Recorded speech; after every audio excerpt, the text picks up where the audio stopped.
So hello dear student, কেমন আছো? I hope প্রত্যেকে শুধু ভালো না, ভীষণ ভালো আছো। স্ক্রিনের ওপর একটা প্রশ্ন দেখা যাচ্ছে, তাই না? প্রশ্নটা আমরা মন দিয়ে পড়বো, বুঝবো, তারপর অঙ্কটা করব। কি বলেছে দেখো, একটি সংখ্যা এক্সকে 20% বাড়িয়ে 20 কমালে সংখ্যাটি হয় 160। এর পরিবর্তে যদি সংখ্যাটিকে 20% কমিয়ে 20 বাড়ানো হয়, তাহলে সংখ্যাটি কত হবে?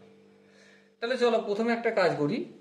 সংখ্যাটি আমরা এক্স তো বলে দিয়েছে, এক্সকে 20% বাড়াচ্ছি, তাহলে এক্স প্লাস এক্স এর 20, এই পার্সেন্টেজের জন্য বাই, এর সাথে কি করছি, কমাচ্ছি 20।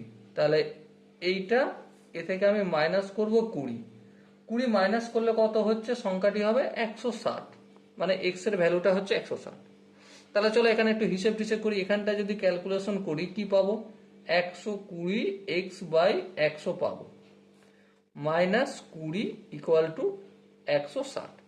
আর একটু যদি ক্যালকুলেশন করি, 120 এক্স মাইনাস এটা কত হবে, একটা 2000 হবে, তাই তো নাকি? হ্যাঁ, 2000 ইকুয়াল টু 100, এখানটা বাই 100 হবে, আর বাইটা অপোজিট দিকে চলে গেলে 160-এর সঙ্গে 100 গুণ হয়ে যাবে।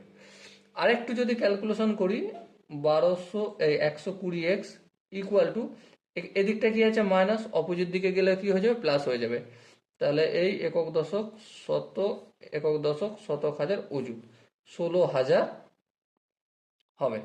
1 2 3, আরে একটা শূন্য বেশি হয়ে গেছে। ওকে, আচ্ছা এখানে এটা মাইনাস আছে, অপোজিট দিকে গেলে কি হয়ে যাবে, অবভিয়াসলি প্লাস হয়ে যাবে। চলো প্লাস করে দিলাম এই 2000। 16,000-এর সঙ্গে 2000 যদি যোগ করি কত হবে, 18,000 হবে। এক্স আছে, এই 120টা এখানে কি আছে, গুণের আকারে অপোজিট দিকে গেলে হয়ে যাবে কি, ভাগের আকারে। তাহলে এই 120 লিখলাম। এই শূন্য কেটে যাবে, হ্যাঁ কেটে যাবে, ঠিক আছে। এবার দেখো যদি একটু কাটাকাটি করি, 6 দুগুণে 12, আর এখানে 3 6 18, 0 0।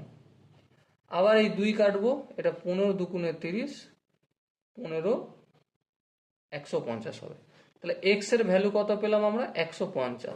এটা আনসার নয় কিন্তু, জিজ্ঞাসা কি করেছে, যে এর পরিবর্তে যদি সংখ্যাটি 20% কমিয়ে, তাহলে সংখ্যাটি কত, 150। 150 থেকে যদি আমি 150 এর 20% কমাবো, তাহলে বাই 20% করে দিলাম, ঠিক আছে। 150 থেকে 150-এর 20% কমাচ্ছি, মানে মাইনাস করছি, তারপর আবার 20 অ্যাড করব, তাহলে সংখ্যাটা কত হবে?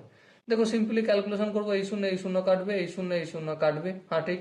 150 আর 20 যোগ করলে কত হয়, 170 হয়। আর এখানে 15 দুগুণে 30, তাহলে মাইনাস 30।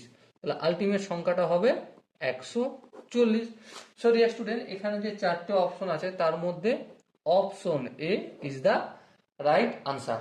আই হোপ এই কোশ্চেনের কনসেপ্টটা প্রত্যেকের বোঝা গেছে।